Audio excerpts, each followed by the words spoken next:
জেলা নেতৃত্বে মানে ভোট এই কারণ এখানে সবথেকে বড় ইস্যু যেটা হচ্ছে আমাদের বরাকে বরাকের যারা কার্যকর্তারা আছে, বিভিন্ন সংগঠনের যারা ছেলেরা আছে, আজকে দীর্ঘকাল ধরে তারা কংগ্রেসের সঙ্গে ফাইট করে আজকে এই জায়গাতে ভারতীয় জনতা পার্টিকে পৌঁছেছে। কিন্তু এখন দেখতে পাচ্ছি যে আমাদের যারা কার্যকর্তা আছে ওদের দিকে কোনো খালি দেওয়া হচ্ছে না। যেমন আপনি ধরুন চাকরির রিক্রুটমেন্ট হচ্ছে, বাইরের থেকে কিছু চাকরি হচ্ছে, এখানে বরাকবিলিতে হাতে গোনা আপনি দেখাতে পারবেন। হ্যাঁ, তো এখন কথা হচ্ছে আমরা যেরকম জানি যে একটা ভোটটার উপর দিকে যতই সে মানে বড় হোক না কেন, তার শিকড়টা হচ্ছে কিন্তু মাটির নিচে থাকে। হ্যাঁ, তো কার্যকর্তা হচ্ছে একটা দলের শিকড়ের মতন কাজ করে। তো সেটাতে যদি জল দেওয়া না হয় তাহলে গাছটা যতই বড় থাকবে সেটা পড়ে যাবে। আমার মনে হয় এখান থেকে আমরা যে এত প্রতিনিধি আমরা পাঠিয়েছি বিধানসভায়, এতদিনে দেখলাম একজন বিধানসভা গিয়ে তারা বলেছে যে আমাদের এখানে কিছু দরকার আছে, চাকরি দরকার আছে, তো 20টা দিন বা 30টা যেভাবেই হোক এখানে কিছু দিতে হবে চাকরি। কারণ যদি না দেয় আমরা 5 বছর পরে আমাদের ছেলেদের কী জবাব দেবো? আর সব থেকে বড় কথা হচ্ছে এইসব ছেলেরা আজকে মন খারাপ করে বা একটা এইজ হয়ে যাচ্ছে, 44 বছরের পরে এমনিতে চাকরি পাবে না, এরকম অনেক মানুষ আছে যারা চাকরি পাচ্ছে না। হ্যাঁ, তো তারা আস্তে আস্তে দল থেকে যদি সরে যায়, আমি তো মনে করি সেটা দলের ক্ষতি হবে। কারণ মোদীজি সর্বানন্দ সমাজ যেভাবে পার্টির জন্য কাজ করছে, দলকে আজকে এই জায়গায় এনেছে, আমার মনে হয় না যে এখানে কিছু মানুষের উদাসীনতার জন্য আমার কার্যকর্তা ভাইদের যদি কোনো কষ্ট হয়, হ্যাঁ, তো সেটা দলের জন্য ভালো হবে বলে আমি ওনাকে থাকতে দেখা যাচ্ছে না। সেটাতে আমি বলবো যে যে মানুষটার হাত ধরে নর্থ ইস্টে, সমগ্র নর্থ ইস্টে ভারতীয় জনতা পার্টি এসছে, আজকে আমরা দেখছি আমাদের যথেষ্ট বুদ্ধি আছে, যথেষ্ট বোঝার ক্ষমতা আছে যে ওনাকে একটু দল থেকে সাইডে রাখা হয়েছে। ওনার কোনো পরামর্শই যেন নেওয়া হচ্ছে না, এরকম আমি মনে করি।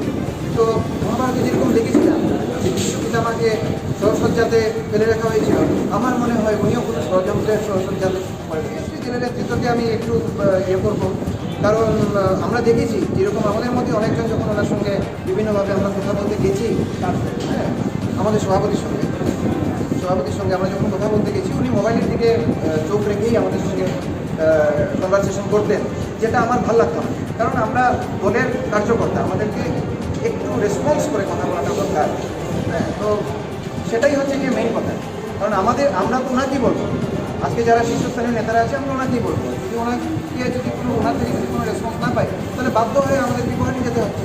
আমাদের লোক 100 বার মোদীজির পক্ষে থাকবে, ভারতীয় জনতা পার্টির হয়ে আমরা মৃত্যু পর্যন্ত কাজ করে যাব, মোদীজির হয়ে আমরা কাজ করে যাব। কারণ মোদীজির সঙ্গে আমাদের কোনো ভেদাভেদ নেই, সর্বানন্দ সোনাজির সঙ্গে আমাদের নেই, আমাদের কিছু নেতৃস্থানীয় যারা আছে তাদের সঙ্গে আমাদের নেই। আমরা বলবো যে আমাদের যেগুলো সমস্যা আছে, আমাদের পড়াশোনার ভাইদের যারা কার্যকর্তা আছে তাদের যে সমস্যাগুলি আছে আপনারা সমাধান করে দিন, আমরা তো আছি।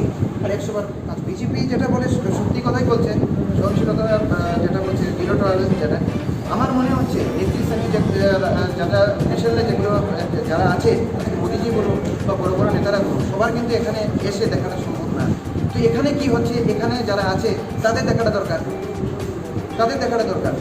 হ্যাঁ, তো সেটার জন্যই বারবার বলছি, যেহেতু সুমিত্রদাও বললেন, তারা যদি এ ব্যাপারে সচেতন হন, কেন হচ্ছেন না সেটা আমি জানি না, কী রহস্য সেটাতে আছে। তো তারা যদি সচেতন হন, আমার মনে হয় এই সমস্যাগুলি থেকে আমরা বেরোতে পারি। আমি প্রথমে বলেছি, আমরা যারাই এখানে এসেছি সবাই গ্রাসরুট লেভেলের কর্মকর্তা, সবাই আমরা অ্যাক্টিভ মেম্বার। আমরা দলকে আমাদের শারীরিক, মানসিক, আর্থিক সব কিছু দিয়ে আমরা দল করেছি। দল থেকে আজ পর্যন্ত মনে হয় না এখানে যারা আছে উপস্থিত আছেন 1 টাকাও দল থেকে নিয়েছি, কিন্তু আমরা আমাদের সর্বস্ব দিয়েছি দল। তো আমার অভিযোগ যেটা, দেখুন আমাদের নেতৃস্থানীয় যিনি, উনি মানে এক নায়কত্ব চালিয়ে যাচ্ছেন। কার কথা বলছেন? আমাদের জেলা নেতৃত্বে যিনি সভাপতি আছেন, দেখুন উনি বিগত বিধানসভায় উনি টিকিট নিয়েছিলেন, ওনাকে টিকিট দেওয়া হয়েছে। এরপর আমরা দেখেছি আমাদের প্রাক্তন জেলা সভাপতিকে কীভাবে সরিয়ে উনি সভাপতি হয়েছেন, সেটাও আমরা দেখেছি।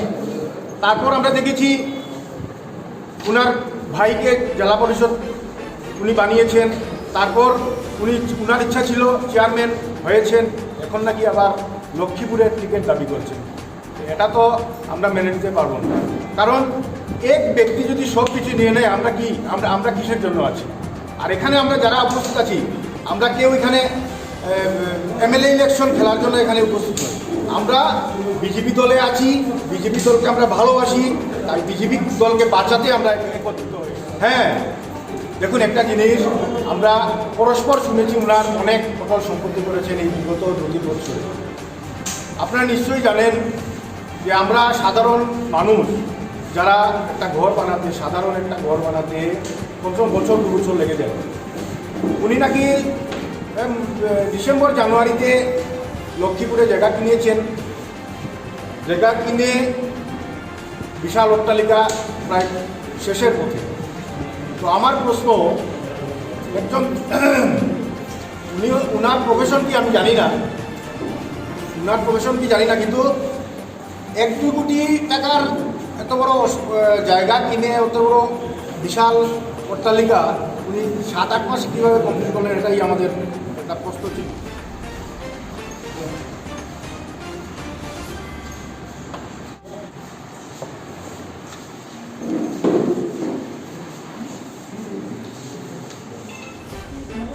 আমার প্রত্যেক সাংবাদিক দাদারা, ভাইরা, যদি কেউ আমার বন্ধু শ্রেণী থাকেন, বন্ধু শ্রেণী সবাইকে আমি আমাদের সংস্থার ছেলেদের পক্ষ থেকে ধন্যবাদ জ্ঞাপন করছি। কেননা আমরা কালকে আপনাদেরকে নিশ্চয়ই আপনারা পেয়েছেন হোয়াটসঅ্যাপের মাধ্যমে আমার সৌমিত্রনাথ সোনাইয়া উনি একটা মেসেজ করে চিঠি দিয়েছিলেন। আমরা জায়গায় গিয়ে আপনাদের হাতে চিঠিটা পৌঁছাতে পারিনি সময়ের অভাবের জন্য, এজন্য আমরা ক্ষমা প্রার্থনা করছি। আজকে আমরা এখানে যারা উপস্থিত হয়েছি, মেইন উদ্দেশ্য হচ্ছে আমাদের যে আমরা সবাই বিজেপি ভারতীয় জনতা পার্টির কর্মকর্তা, এবং এখানে যারা আছে আমাদের কর্মকর্তা ভাইয়েরা সবাই অনুমানিক 15 থেকে 20 বছর 25 বছর ধরে দলের সাথে কাজকর্ম করে যাচ্ছে এবং দলের বিভিন্ন দায়িত্ব নিয়ে কাজকর্ম করে যাচ্ছে। বিগত কিছুদিন ধরে আমরা দলে কাজ করছি, কিন্তু কাজ করে আমাদের মনে হচ্ছে আমরা অনেক জায়গায় দলের কাছে যে আমরা আমাদের গার্জিয়ান যারা এখানে বসে আছেন ওনাদের কাছ থেকে আমরা কোনো সম্মানটুকুও পাচ্ছি না। এর জন্য আমরা বিশেষ করে আজকে আপনাদেরকে ডাকা এবং কিছু কথা আপনাদের মাথাতে আমরা তুলে ধরবো। আমরা খুব সাধারণ কর্মকর্তা, কেউ এখানে কোনো বড় নেতা বা কোনো কিছু নয়। আমাদের দুঃখটা আপনাদের কাছে তুলে ধরবো এবং প্রত্যেক সাংবাদিক দাদাদেরকে আমি অনুরোধ করছি আমাদের কথাগুলো যেন আপনাদের প্রত্যেকটি নিউজ বা মিডিয়াতে, নিউজ চ্যানেলে আপনারা জিনিসটা তুলে ধরেন। কেন আমরা সাধারণ কর্মকর্তা, আমাদের কথা কেউ শুনে না, এর জন্য আপনাদের কাছে আমরা বাধ্য হয়ে আজকে এই প্রেস মিট আয়োজন করেছি। আমাদের এখানে উপস্থিত হয়েছেন অনেক সিনিয়র মানুষ, লক্ষ্মীপুর থেকে আসছেন। উনি গোবিন্দপুর তো জেঠুর সাথেও একসাথে রাজনীতি করা লোক, রঞ্জিত সিং লক্ষ্মীপুর থেকে। আমাদের এখানে আসছেন আনোয়ার হোসেন লক্ষ্মীপুর থেকে। আমাদের এখানে আসছেন খান সাহেব লক্ষ্মীপুর থেকে। আমাদের এখানে আছেন সুমন সিনহা শিলচর। আমাদের আছেন জীবন অধিকারী শিলচর, রতন ধর শিলচর। আমাদের আগের পিরিয়ডে যুব মোর্চার ভাইস প্রেসিডেন্ট ছিলেন পাপ্পু দেবরায় শিলচর, সৌমিত্রনাথ সোনাই, লক্ষ্মীবাবু সিনহা শিলচর ব্লক মণ্ডল, বাপ্পা সেন লক্ষ্মীপুর, গোপাল দাস শিলচর, রঞ্জিত সরকার শিলচর, এবং আমাদের অনেক ভাই বোনেরা শিলচর এবং বিভিন্ন জায়গায় আছে। প্রথমে আপনাদেরকে আমাদের মেন উদ্দেশ্যটা তুলে ধরবেন আমার সৌমিত্রনাথ। নমস্কার সবাইকে। আজকে এই করোনা মহামারীর সময় যেভাবে আপনারা আপনাদের বহু মূল্যবান সময় নষ্ট করে আমাদের তার জন্য আমরা প্রত্যেকে ধন্যবাদ জানাই। বিগত যে মহামারীর সময় যেভাবে আপনারা প্রত্যেকেই কষ্ট করে গেছেন, সাংবাদিক বন্ধু স্পেশালি, তার সঙ্গে আমাদের ডাক্তার, নার্স, পুলিশ অফিসিয়াল, সাফাই কর্মী প্রত্যেকে বিভিন্নভাবে বিভিন্ন জায়গায় কষ্ট করে গেছেন, যার ফলে হয়তো আমরা আজকে বেঁচে আছি। তো আপনাদের এই জন্য আপনার ধন্যবাদ জানাই। আমরা কিছু জ্বলন্ত সমস্যাগুলো নিয়ে আমরা আলাপ করতে চাই, যেগুলো সম্বন্ধে কিছুটা আমি বলছি। যেমন আমি বেসিক্যালি সিভিল ইঞ্জিনিয়ার, সেই হিসেবে আমার কনস্ট্রাকশন সেক্টর থেকে আমার অনেক দোকান যারা আমাদের অনেক দাবি নিয়ে আসছে। আমাদের এখানে আছেন আইওসিএল সার্টিফিকেট অ্যাসোসিয়েশনের ভাইস প্রেসিডেন্ট রঞ্জিত সরকার, উনি এখানে আছেন। রঞ্জিত সরকার উনি আছেন এখানে। আমি আইওসিএলের কিছু ব্যাপার নিয়ে আপনাদের সবার সম্মুখে তুলে ধরছি। আইওসিএলে কী হচ্ছে, কাজগুলো হচ্ছে বাইরের কন্ট্রাক্টর দিয়ে কাজ করাচ্ছে, যেখানে আমাদের প্রধানমন্ত্রী নরেন্দ্র মোদী বলেছেন যে আত্মনির্ভর ভারত এবং ভোকাল ফর লোকাল, সেই শব্দগুলো বর্তমান করোনা পরবর্তী সময় যেভাবে অত্যন্ত প্রয়োজনীয়, যে আমাদের লোকাল থেকে যদি আমাদের ছেলেগুলো এগিয়ে না সেগুলো এগিয়ে না আসতে পারে, বাইরে ছেলেগুলো বাঁচতে পারবে না, পরিবার বাঁচতে পারবে না। এখানে কী হচ্ছে, আইওসিএলের বাইরে কন্ট্রাক্টর এসে কাজ করেছে এবং এখানে প্রায় 3.5 থেকে 4 কোটি টাকা পেন্ডিং রেখে চলে গেছে। আমরা আইওসিএলের ওই ঠাকুরের রেস্টুরেন্ট থেকে আইওসিএলের বিভিন্ন মাধ্যমে আমরা এখানে আলোচনা করেছিলাম, ডিসিকেও দিয়েছিলাম, আমাদের এমপিকেও দিয়েছিলাম এবং আমরা দিয়েছিলাম আমাদের মুখ্যমন্ত্রীকে দিয়েছিলাম, প্রধানমন্ত্রীকে দেওয়া হয়েছে। তারপরে কী কারণে কী বিষয়ে পেমেন্টটা আমাদের আজ এই পর্যন্ত পেমেন্টটা হয়নি, সেটা আমরা এখানে শুধু কন্ট্রাক্টরদের পেমেন্ট না, এখানে হাজার হাজার লেবার যারা কাঠিগোড়া, বরকলা, উদারগঞ্জ, শিলচর, সুনাই এইসব অঞ্চলের ওয়ার্কাররা যারা কাজ করে তাদের পেমেন্ট পড়ে আছে। সেগুলো অবভিয়াসলি যদি সেই সব সমস্যাগুলো জোর না করা হয়, আগামীতে আমাদের পার্টিতে কী অবস্থা হবে সেটা ক্ষুদ্র সেটা আমাদের ধারণার বাইরে। বিভিন্ন ধরনের সমস্যা তো আরও আছে। আমরা চাই যে গণতন্ত্রের চতুর্থ স্তম্ভ, আমাদের এই একটা মাত্র স্তম্ভ আছে, যে স্তম্ভের থ্রুতে আমরা আশা করি আমাদের সমাজ ব্যবস্থাটা বেঁচে থাকতে পারবে। আজকে আপনারা পাকিস্তান দেখুন, বিভিন্ন জায়গায় দেখুন যেখানে গণতন্ত্রের চতুর্থ স্তম্ভের কী বিকৃতি হচ্ছে, যার ফলে সেখানে সমাজ ব্যবস্থা ভেঙে একদম চুরমার হয়ে যাচ্ছে। তো আমরা চাই আপনাদের কাছে আমাদের অনুরোধ, যাতে এইসব বিষয় যাতে আপনারা দৃষ্টি দেন, প্রশাসনের দেন, সবাইকে দিন, যাতে আমাদের সমস্যার সমাধান হয়। আমরা দেখেছি বিভিন্ন নিউজ চ্যানেল, রিপাবলিক ভারতের মতো চ্যানেল, যেভাবে ওনারা ইনভেস্টিগেটিং জার্নালিজম করে, যেভাবে দুজন সন্ন্যাসী মারা গেছে সেই ব্যাপারে, কিংবা আরও যারা আমাদের ফিল্ম অভিনেতা মারা গেছে সেইসব ব্যাপারে ইনভেস্টিগেটিং জার্নালিজম করে যেভাবে ইস্যুগুলো টেনে আনছেন, জাগিয়ে দিচ্ছে, অ্যাকচুয়াল সত্যতা মানুষের সামনে আছেন। আপনারাও যান, আপনারাও আইওসিএলে যান, শুধু আইওসিএলের কথা বলছি না, বিভিন্ন অর্গানাইজেশনে, পিডাব্লিউডি, ইরিগেশন, সব জায়গায় যান, যাবতীয় যা সাহায্য লাগে আমরা সাহায্য করবো, আমরা ডকুমেন্ট দেবো, ওইটাতে ইনভেস্টিগেশন জার্নালিজম করে আপনারা প্রপার সত্যটা লোকের সামনে তুলে দেবেন, সেটাই আমাদের অনুরোধ। আরও বিভিন্ন বিষয় আছে। আমরা গুয়াহাটিতে গেছিলাম কোনো একটা কাজে, সামাজিক কাজে গেছিলাম। আমরা প্রত্যেকে আবার ভারতীয় জনতা পার্টি ছাড়াও সমাজের বিভিন্ন ধরনের অর্গানাইজেশন, কেউ বরাক ব্রহ্মপুত্র যুবক মিলন সংঘের আমরা কেউ প্রেসিডেন্ট, কেউ যোগী সম্মেলনের জেলা সেক্রেটারি, আমি ব্যক্তিগতভাবে আরও বিভিন্ন ঐক্য পরিষদের আছে, হিন্দু জাগরণ মঞ্চের অনেক মেম্বার্স আমরা এখানে আছি। কেন আমরা সামাজিক কিছু দায়িত্ব আছে যেগুলো আমরা রাজনৈতিক দায়িত্বের পরেও সেগুলোও করি আমরা। এইসব কারণে আমরা গুয়াহাটিতে গেছিলাম। গুয়াহাটিতে যাওয়ার পরে আমাদের সংগঠনের বিভিন্ন আধিকারিকদের সঙ্গে দেখা হয়েছে, অন্য লোকের সঙ্গে দেখা হয়েছে। এই ব্যাপারে কী আলাপ হয়েছে সেটা আলাপ করতেন আমার পাপ্পু দেবরায়। যেভাবে আমাদের সমুদ্রটা বললেন, আমরা গুয়াহাটিতে গিয়েছিলাম, কিছু বরাকভ্যালির কিছু আমাদের কিছু প্রবলেমস আছে, সেগুলোকে নিয়ে গিয়েছিলাম। আর সবথেকে প্রবলেমসের মধ্যে সবথেকে বড় কথা হচ্ছে আমাদের এখানে যুবকরা আজকে যেভাবে বেকার হয়ে গেছে, কারণ পার্টির জন্য অনেক কিছু তারা করেছে। পার্টির জন্য করতে বলতে একটা আমরা মনে করি, যারা পার্টির কার্যকর্তা, আমরা মনে করি যে একটি গাছের যেরকম শিকড়ের প্রয়োজনীয়তা আছে, উপরে গাছটা যতই শক্তিশালী হোক না কেন, ঠিক সেইভাবে আমাদের যারা কার্যকর্তারা আছে, হ্যাঁ, তারাও একটা পার্টির শিকড়ের কাজ করে। তো এখন পার্টির কার্যকর্তাদের দিকে যদি দেখা না হয়, তাদের যদি সমস্যার সমাধান না হয়, তাহলে আগামীতে এটা অনেক প্রবলেম হতে পারে বলে আমি মনে করি। কারণ আজকে যত চাকরি হচ্ছে, যত রিক্রুটমেন্ট হচ্ছে, সব অনেক বেশিরভাগই আপনারাও হয়তো জানেন যে বাইরের থেকেই হচ্ছে। তো আমাদের বরাকভ্যালির ছেলেরা কোথায় যাবে? পেটে গামছা বেঁধে কিন্তু সংগঠন করা যায় না। আমি আজকে একটা কথা বলি, পেটে গামছা বেঁধে সংগঠন করা যায় না।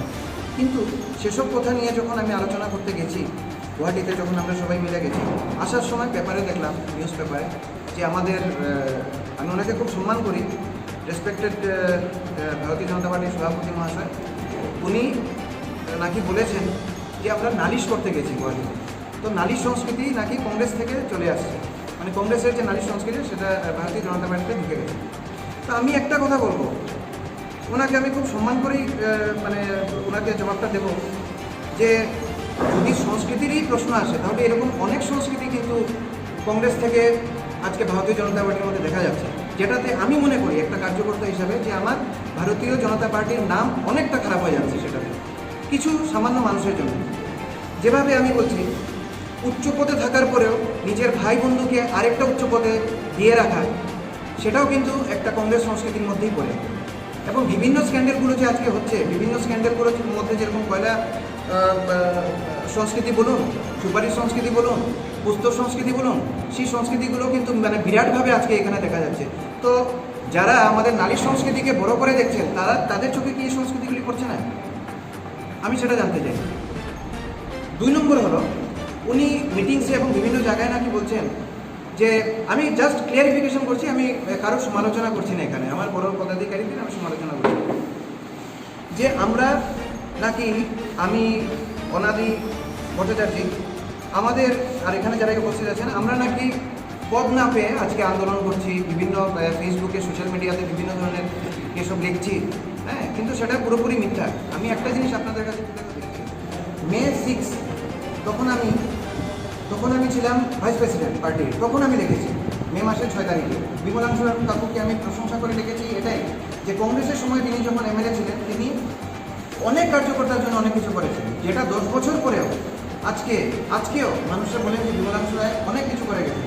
তো কংগ্রেসের সময় যদি তিনি করতে পারেন, তাহলে আজকে যারা আমাদের প্রতিনিধিরা আছেন, যাদেরকে আমরা বিশ্বাস করে এখান থেকে পাঠিয়েছি, তারা কেন বিধানসভাতে একটা আওয়াজ তুলে না আমাদের কার্যকর্তাদের জন্য, যে আগামীতে আমরা কী জবাব দেব?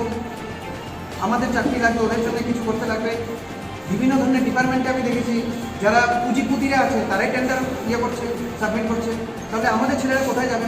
কাজের সময় যখন আমার প্রয়োজন হবে আমি ছেলেদেরকে ডাকবো, কিন্তু যখন আমার কাজ শেষ হয়ে যাবে, যখন আমরা নিজে নিজের সিটে বসে যাব, তখন ছেলেদেরকে বাদ দিয়ে দেবো। এটা কী ধরনের কথা হবে? সেটা আমি কখনোই মেনে নিতে পারবো। কারণ আজকে যদি এটাতে আমার পার্টির দিকটা দেখতে লাগবে একটা কার্যকর্তা হিসেবে, কারণ এখানে যতজন বসে রয়েছে আমার মনে হয় না আমরা কখনো পার্টির থেকে 1 টাকা নিয়েছি, তাই বলার সাহস রাখি আজকে যতজন এখানে বসে রয়েছে। তো আমি এটা মনে করি, যদি আমরা ওদের জন্য আওয়াজ না উঠাই, আপনাদের একটা মানুষকে আমি আজ পর্যন্ত দেখলাম না, 7 বছর হয়ে গেছে, আগে প্রিভিয়াস ইয়ে নিয়েও আমি বলছি, যে বিধানসভাতে গিয়ে মানে এসব ইস্যু নিয়ে কথা বলেছে। যদি কোনো প্রবলেম হয়ে যায়, যদি টিকিট নিয়ে কোনো প্রবলেম হয়েছে, এটা কী ধরনের কথা হবে? আপনাদেরকে তো সেখানে এমনিতে পাঠানো হয় নাই, আপনাদেরকে আমাদের প্রতিনিধি করে সেখানে পাঠানো হয়েছে। তো সেটাই হচ্ছে কথা। তো আমি একটা জিনিস বলছি, আরেকটা জিনিস বলছি, উনি যে কথাটা বলেছিলেন যে আমরা নাকি দায়িত্ব পাইনি বলে এরকম করছি, সেটা ভুল কথা। আর সংবিধানের উল্লঙ্ঘন করছি, সংবিধান নাকি জানি উল্লঙ্ঘন করছি।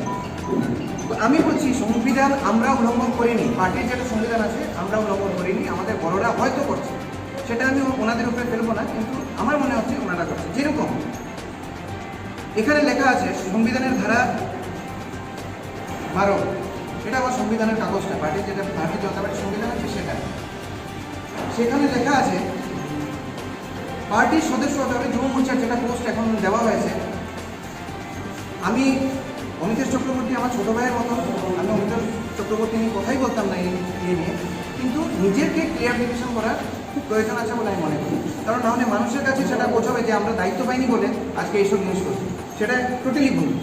আমি একটা জিনিস বলছি, संविधान जो प्रश्न एसছে संविधान एखो भांगा है, जिस पार्टी का सदस्य बने कम से कम 3 साल का समय हो गया हो, पार्टी का सक्रिय सदस्य उसे माना जाएगा।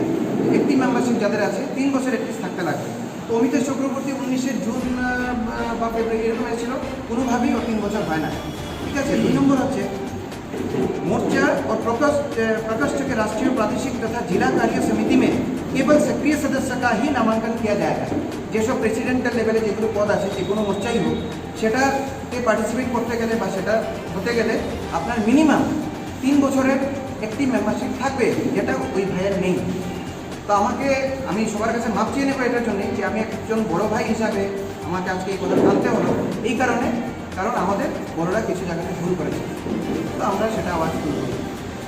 আর সব থেকে বড় কথা হচ্ছে যে ভারতীয় জনতা পার্টির থেকে যদি আজকে আমার মূল্যবান ছেলেরা, যাদের এত বেশি কিছু ছেলেরা আছে, যারা পার্টির জন্য দিনরাত্র কাজ করেছে, পরিশ্রম করেছে, পুলিশের মার খেয়েছে, জেলে গেছে, তাদেরকে দেখাটা উচিত।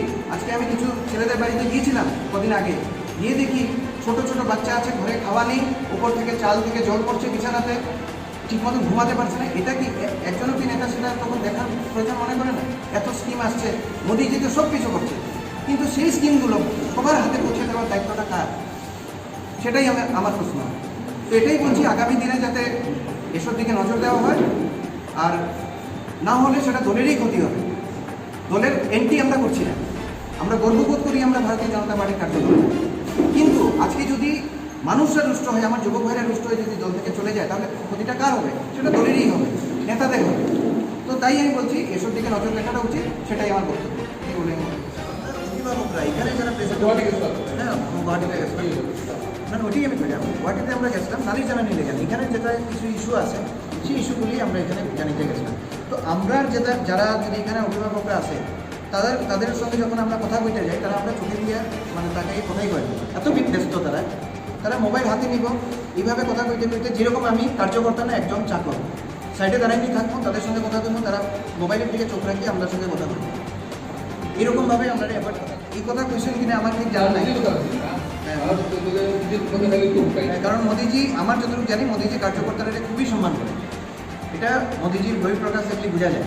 কিন্তু কিছু কিছু মানুষের লাগিয়ে আজকে মোদিজি এবং দল এবং কার্যকর্তার মধ্যে একটা গেপিং সাইড আসতে দিন, এই জিনিসগুলি দূর করতে লাগবে। কারণ আমরা পার্টির থেকে তো কিচ্ছু নিছি না, কখনো পার্টি লিগে মানে একদম জান প্রাণ দিয়ে কাজ করছি। তো পার্টির প্রতি আমরা একটা ইমোশনাল অ্যাটাচমেন্ট থাকবোই। আর এই পার্টিটা যাতে কিছু দুই একজন মানুষের লেগে নষ্ট না হয়, তার লেগে আমরা যতটুকু আন্দোলন করতে লাগে আন্দোলন করবো। এটার পরিণাম কি আপনারা সবাই জানেন, কৌশিক রায় কিন্তু এটা আমি তো কিছুক্ষণ আগে আপনারা কইলামই যে প্রেসিডেন্ট সভাপতির উপরে আমি ইয়ে করলাম যে লাইন দিয়ে বলছিলাম যে নালিশ সংস্কৃতি যেরকম কমেছে দিচ্ছে, নালিশ সংস্কৃতি এখানে কিছু নাই। আমার অভিভাবকরা গুয়াহাটিতে থাকে, তো আমরা সবাই গুয়াহাটিতে গেছি, এক পদের কথা উনি বলছেন। আরেকটা জিনিস আমি বললাম যে ভারতীয় জনতা পার্টির যে সংবিধানের যে সিস্টেমটা, এটা আমরা তো সবই প্রায় 20 বছর ধরে সংগ্রাম হয়ে কাজ করলাম, এখানে সংস্কার আশা করি আমরা কাজ করলাম। কিন্তু আমরা খুব দুঃখিত যে আমরা এখানে যে কিছু লোক, যেটা একটু আগে আমার আরেক পত্রিকার দাদায় বলছেন, প্লাস আমার প্রেসিডেন্টের বলছেন, যে প্রেসিডেন্টের নাম বলছিল, জেলা প্রেসিডেন্টের নাম বলছেন, আমরা দুঃখটা কিন্তু রাজ্যিক থেকে যারা আপনার ডিস্ট্রিক্টে আয়, তারা যখন আমরা দেখা করতে চাই, তখন তারা আমরা আটকাই দেয়।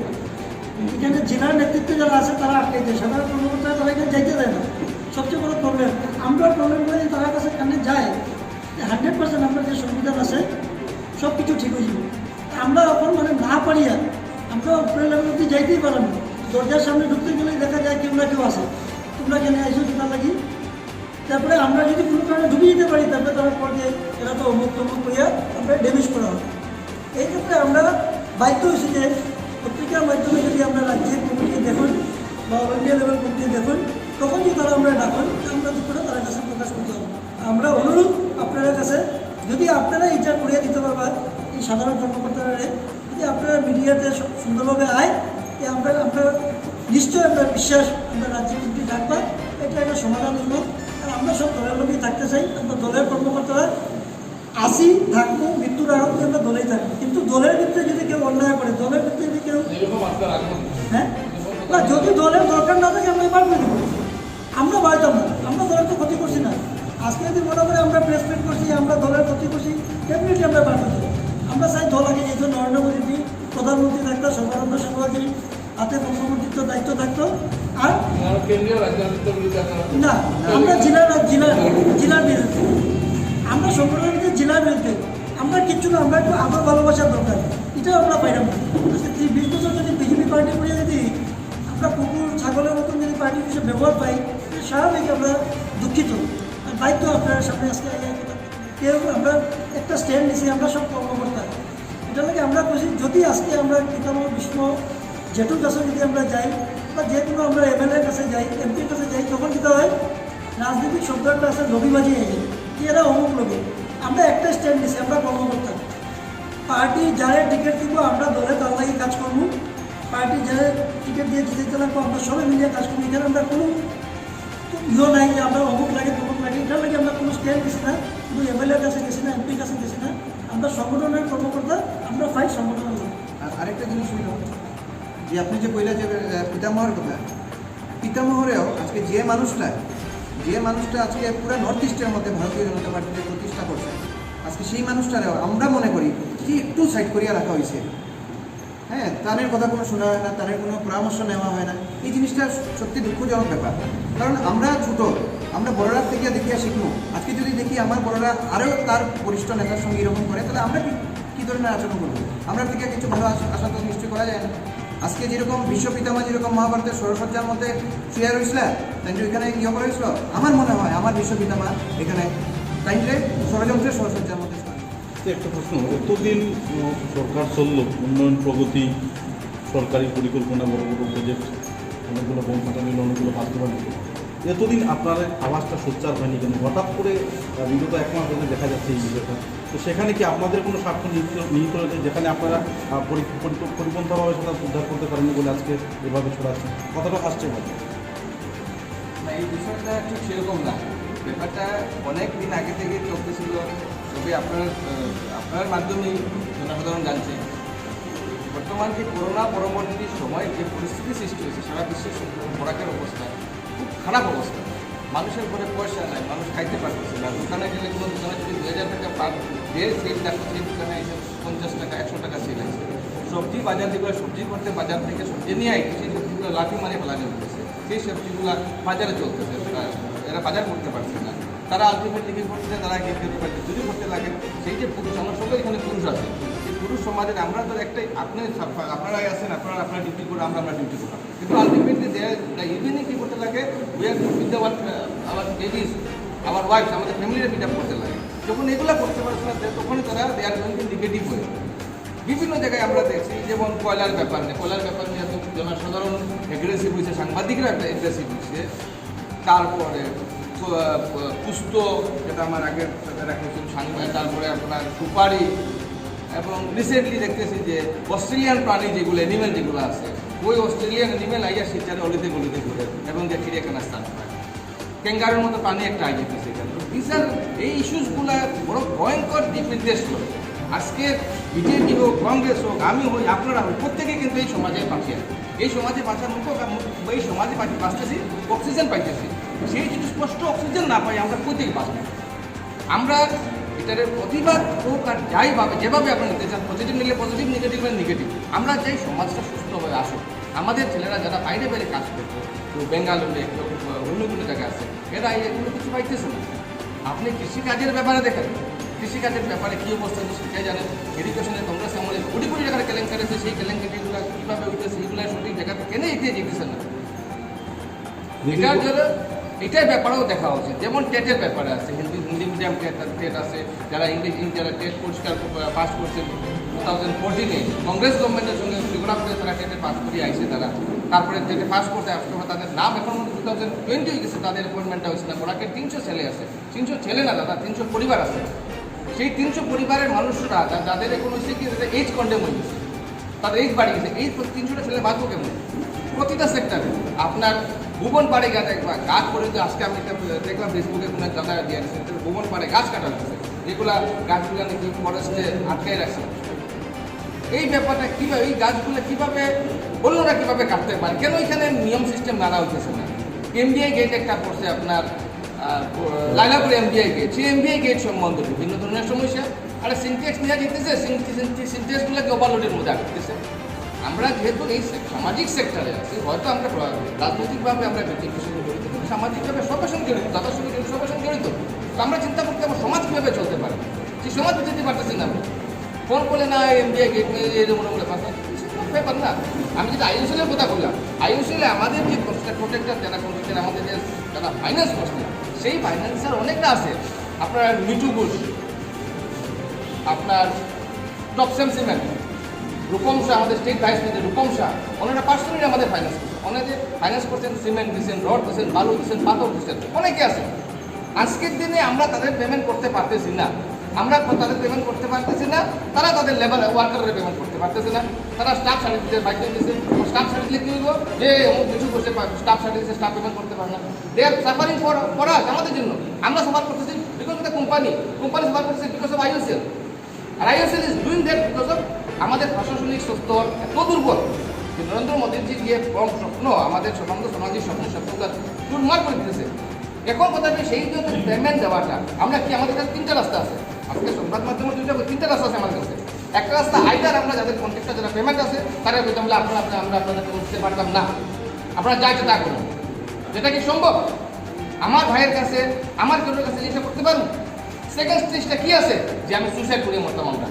সুইসাইড প্রসেস আমাদের কোনো উপায় নেই। এই 4.5-5 কোটি টাকা তো আমরা করতেছি খালি আইওসেলে। পাওয়ার গেটে গিয়ে দেখেন পাওয়ার গেটে কোটি কোটি টাকা বাইরের কন্ট্রাক্টরে কাজ করতেছে, কোনো ধরনের চুষিয়া হইতেছে, গামছা থেকে জল যখন বার করে এরকম হইতেছে। এইটা হইতেছে না। থার্ড যেটা আমি বলছি 3 নম্বরটা থার্ড যেটা সেটা হইলো আমরা গণতান্ত্রিক উপায় যাওয়া। এখন যেটা দেখতেছি যে এই সিচুয়েশনে যদি আমাদের প্রবলেম সলভ না হয়, আমরা একটা টাইম দিতেছি, 1 সপ্তাহ টাইম, 1 সপ্তাহ পরে আমরা গণতান্ত্রিক আন্দোলন আগে দিয়ে নেব।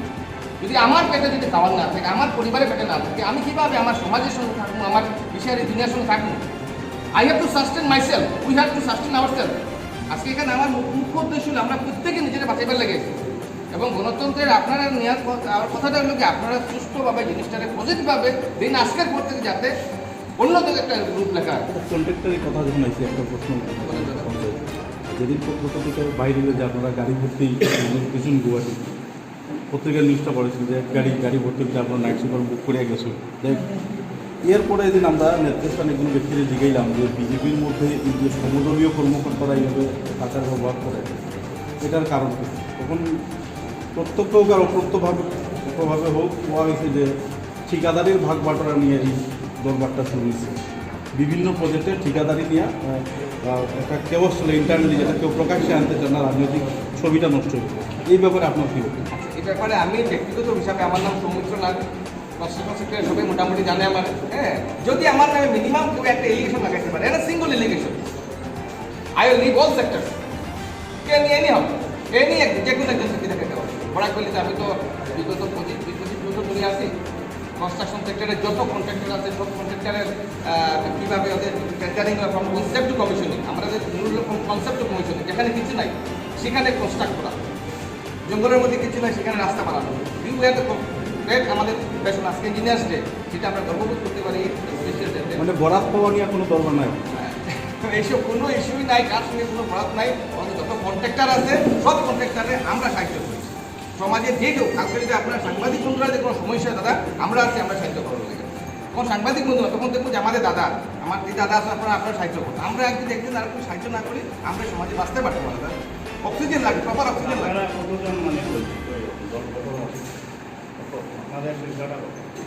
বঞ্চিত শব্দটা যদি আপনি বঞ্চনা ডেফিনেশনটা যদি করেন, you people are the best guy. আপনারা যদি দেখেন যদি যে বঞ্চনা যে সত্তর কথা রাখবেন, যেসব জিনিসটা বঞ্চনা হয়েছে সেই সেক্টরে যদি আপনারা লিস্ট করেন, আপনার কাছে একটাই হোক 100-এর মধ্যে দেখবা লিস্ট 10 জন আছে, বাকি 90 জন এই 90 জন ম্যাথামেটিক্স আপনারা থাকে। একটা পয়েন্ট আমি আপনারা জানাই, মিস হয়েছে, এটা গুরুত্বপূর্ণ পয়েন্ট আপনারা দেখবেন। আমরা যে এখানে প্রেস মিট করছি, আজকে যে বইছি, আমরা আগে যারা নেতৃত্ব শ্রেণীতে আসতাম, অভিজ্ঞ জেঠু হোকা, বিমলাংশু রায় হোকা, পি প্রতেষ্ট হোকা, প্রণয়নাথ কাকু হোকা, দেবগোসাই কাকু হোকা, ওই সময় পিরিয়ডগুলোতে আমরা কোনোদিন আপনারা মনে হয় না এরকম ডাকিয়ে কোনো কর্মকর্তারা বইছি। আজকে আমরা বাধ্য হয়ে আপনারা ডাকছি। আমরা করি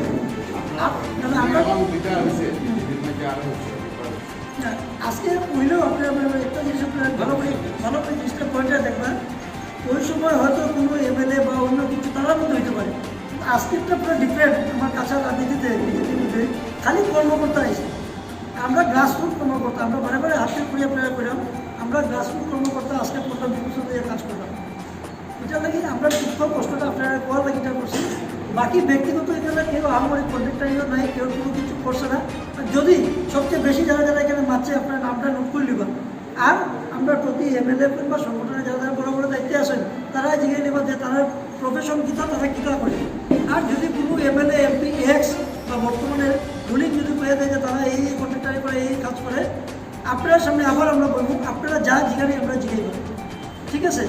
এক টাকারও আমরা 18 বছরে কোনো এমএলএ এমপির কাছ থেকে নিয়ে কাজ করছে না এই কর্মকর্তারা।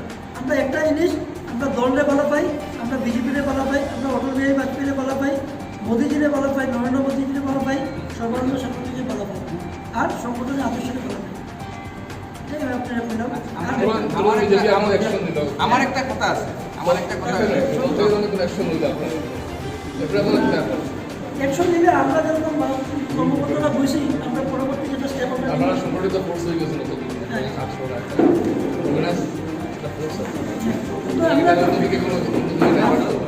আমরা দল বিরোধী এরকম কিছু না দাদা। আমরা ব্যাপারটা হলো গিয়ে আমি একটা কথা বলি, আপনার এইটাই ব্যাপার হলো গিয়া সুশাসনটা আনা, অবস্থা যেটা বিকৃতি হয়েছে বিকৃতিটা ট্রেকে আনা। যেমন না আইতো না আইব, যদি আপনারা সাংবাদিক যারা আছেন, সাংবাদিক বন্ধুরা যদি কলম যদি বন্ধ হয়ে যায় তখন মুশকিল দাদা। আপনারা প্রত্যেকে বিভিন্ন আছে, কেউ ফেসবুক চ্যানেল আছে, আপনারা প্লিজ আপনারা লোকটা ছুটান। সুখেন্দু দাস বলে আমরা বিজেপির কার্যকর্তা বরগোলা 2 বছর আগে তাকে মারা গেল, মার্ডার হইল। আজ পর্যন্ত তার সেই মার্ডারের তার কীভাবে মার্ডার হলো আজ পর্যন্ত কেউ দেখছেন। এই যে চূড়াস্রোত বিজেপির লোকে বিরোধী চলতেছে, এটা মুশকিল দাদা। আজকে যদি আপনি যদি ইলেকশন খেলেন, যদি you can play, you have the playing board, will know যে আপনার খেলার বোর্ড আছে, কিন্তু জিতার বোর্ড নেই দাদা। ফুটবল খেলতে গেলে 11 জন প্লেয়ার, ফুটবল প্লেয়ার, ফুটবল খেলছি আমরা, ফুটবল খেলতে গেলে 11 জন প্লেয়ার দরকার। সে 11 জনের মধ্যে একজন স্কোরার লাগে, স্কোরার না থাকলে গোল হয় না। এই যে বেসিক কনসেপ্টটা, এই বেসিক কনসেপ্টটা আমরা ভুলে যেতেছি। কেন বলতেছি? এটা বিকজ অফ অহংকার হইতে পারে, বিকজ অফ আধ্যাত্মিক হতে পারে, অনেক কিছু হইতে পারে। তো আপনার কথাটা হলো যে যেখানে থাকুক, যেখানে থাকুক, এই পরিস্থিতিগুলো ঠিক হইতে কোয়ালিটি আনতে লাগে একটা সমাজে, রাজনৈতিকভাবে হোক, সামাজিকভাবে হোক, সব জায়গাতে। চুরি ডাকাতি, একটা 5 মাসের বাচ্চা মারা যায়, মার্ডার হয়ে যায়। আপনারা দেখছেন 5 মাসের বাচ্চা মার্ডার হয়ে যায়, কি অবস্থা আছে আমরা। একটা মেয়ে মারা যায়, ঘরে কাজ করে, সেই মেয়েটা মার্ডার হয়ে যায়, তার বডি পালাতে হয়ে যায়, এখানে মেডিকেল ডাকাতি হইতেছে নতুনবাজার এরিয়াতে, বিভিন্ন জায়গাতে, কালকে জেলাকে ডাকাতি হচ্ছে। এইসব জিনিসগুলো কিন্তু দাদা এই যে সুস্থ সমাজ যেটা করে, এই সুস্থ সমাজের মধ্যে পড়ে। এখন এই জিনিসটা আজকের এই ব্যাপারটা বিষয়টা আপনারা সমাজ সুস্থ করার মিটিং হিসাবে আপনারা, এবং ওই মেসেজটা যাতে সব থেকে যাবে। এখন এটার মধ্যে যাতে রাজনৈতিক অন্তটা যদি আনার চেষ্টা করুন, আনন্দ, কিন্তু সেটা যাতে সঠিকভাবে যায়, সেটা আমার সবের কাছে অনুরোধ। যা ওই যে কয়লা সুপারি হারিয়ে বললেন, এগুলা তো আপনাদের মন্ত্রীর সমষ্টি হয়ে যায়। আমরা যতটুকু জানি।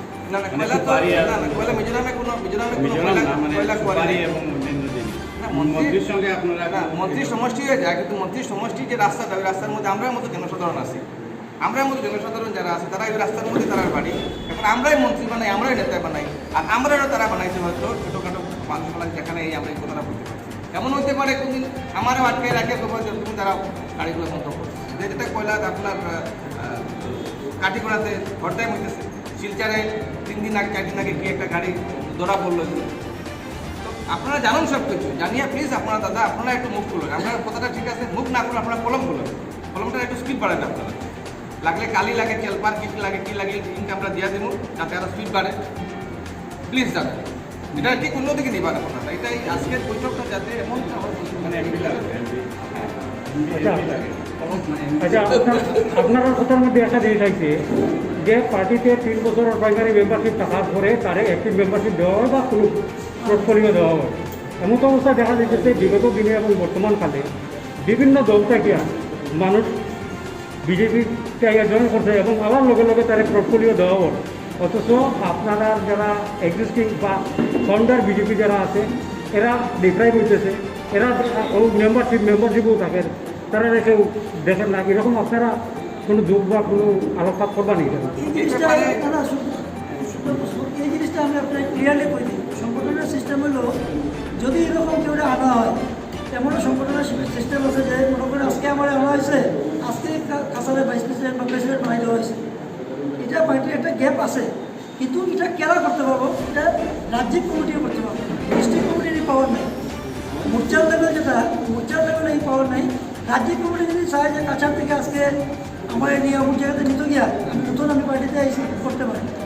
তার মানে সংবিধান রাজ্য চাইলে সংবিধানের বাইরে গিয়েও তারা কাজ করতে পারে না, এটা একটা রাজ্যের পার্টির ইয়েতে আছে, আপনার সিস্টেমে আছে, করতে পারে। এই ব্যাপারে একটা কথা কই, আপনারা দেখছেন গত এমপি ইলেকশনের সময় স্পেশালি সোনাই এরিয়াতে প্রচুর মানুষ আইয়া বিজেপিতে জয়েন করছে। রেজাল্টটা কী হয়েছে আপনার কাছে রেডি আসতে। পঞ্চায়েত ইলেকশনে সেম ঘটনা করছে, প্রচুর মানুষ আইয়া ঢুকছে বিজেপি, এবং সেম ঘটনা ঘটতেছে বর্তমান এমএলএ ইলেকশনে। প্রচুর মানুষ বিজেপিতে আসাটা পুরুষ লাগছে। এটা কেন হইতেছে, কীভাবে হইতেছে, এটার রেজাল্টটা কী হোক, 1 বার শেষ, 2 বার শেষ, 3 নম্বর বারে কী রেজাল্ট হইব জানা, এটাই তার